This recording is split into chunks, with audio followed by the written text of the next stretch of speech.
వినోద్ కుమార్ గారు నమస్కారం సార్. జ్యోతి మల్హోత్రా దేశంలో ఎక్కడ చూసినా ఇటువంటి యువత భారతదేశంలో పుట్టి భారతదేశంలో పెరిగి భారతదేశంలో తిండి తింటా ఈ దేశానికి ద్రోహం చేయాలనే ఉద్దేశంతో ఒక YouTuber Jyoti Malhotra, she belongs to Haryana, పక్కనున్న పాకిస్తాన్ దేశానికి సమాచారాన్ని ఇవ్వటాన్ని మీరు ఎలా చూస్తారు? ఈరోజు ఇటువంటి ఏదైతే న్యూస్ మనం విన్నామో చాలా దురదృష్టకరము. జ్యోతి మల్హోత్రా అనే యూట్యూబర్ ఏదైతే పాకిస్తాన్కు స్పైయింగ్ యాక్టివిటీ చేస్తూ మన దేశానికి ద్రోహం చేసింది అని అంటే దేశం అంతా అసహించుకునే విషయాన్ని ఆవిడ చేసినట్టు తెలుస్తున్నది. ఈరోజు మన దేశంలో భారతదేశంలో ఎటువంటి కార్యక్రమాలు జరుగుతున్నాయంటే భారతదేశ యువత ఎంతో అభివృద్ధి చెందుతుందని ప్రపంచం అంతా మెచ్చుకుంటున్నప్పుడు ఇటువంటి యాక్టివిటీస్లో ఇన్వాల్వ్ అయిన జ్యోతి మల్హోత్రా లాంటి వాళ్ళను మనం దూరంగా పెట్టి వాళ్ళకి బుద్ధి వచ్చేటట్టు కూడా మనం ఇటువంటి కార్యక్రమాలు చేయకుండా ఉంచాలి. దేశ భద్రత, దేశ క్షేమం చాలా ముఖ్యం. కాబట్టి ఈ చిన్న అంటే ఇది ఏమిటంటే ఇటువంటి స్పైయింగ్ విషయాలు ఏంటంటే కొంత ఆర్థిక లాభాల గురించి, స్వల్ప లాభాల గురించి దేశాన్ని అమ్ముకునే పరిస్థితికి తీసుకురావటం చాలా దురదృష్టకరం. నేడు భారతదేశం ఎంతో అభివృద్ధి చెందుతుంది.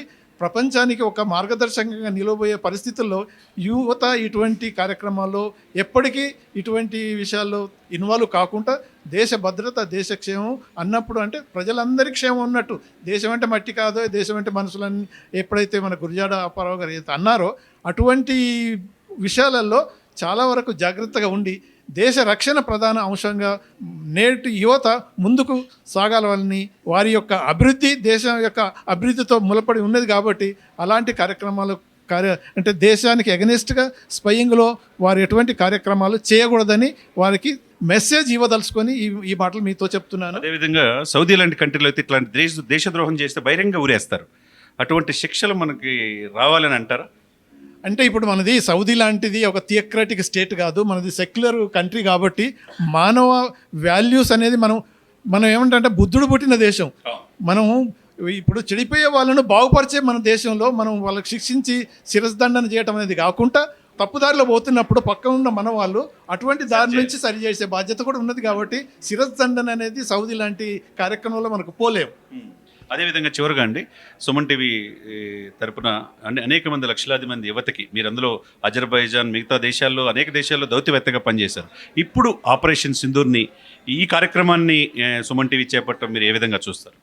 సుమన్ టీవీకి అభినందనలు తెలియజేస్తున్నాను. ఎందుకనంటే ఈ ఆపరేషన్ సింధూర్ అనేది ఒక మాట వింటున్నారు కానీ అసలు ఏం జరిగింది, ఏం జరగబోతుంది, ప్రభుత్వం ఏం చేసింది, ఏం చేయాలనుకుంటుంది, దాన్ని మన దేశ రక్షణకు ప్రాణాలు అర్పించే మన సైన్యం ఎలాంటి త్యాగాలు చేస్తున్నది, అంతేకాకుండా మన డిఫెన్స్ మినిస్ట్రీ వల్లైనా ఎటువంటి చర్యలు తీసుకొని ఇటువంటి పాకిస్తాన్ను మునిగిపోయే దేశం కాబట్టి భారతదేశాన్ని కూడా ముంచాలని చూస్తున్న తరుణంలో ఆచితూచి ఎటువంటి చర్యలు తీసుకున్నారనేది ఈ మన ఆపరేషన్ సింధూర్ గురించి ఇటువంటి చర్చ జరిపించినందుకు సుమన్కు ప్రత్యేకమైన అభినందనలు తెలియజేస్తున్నాను.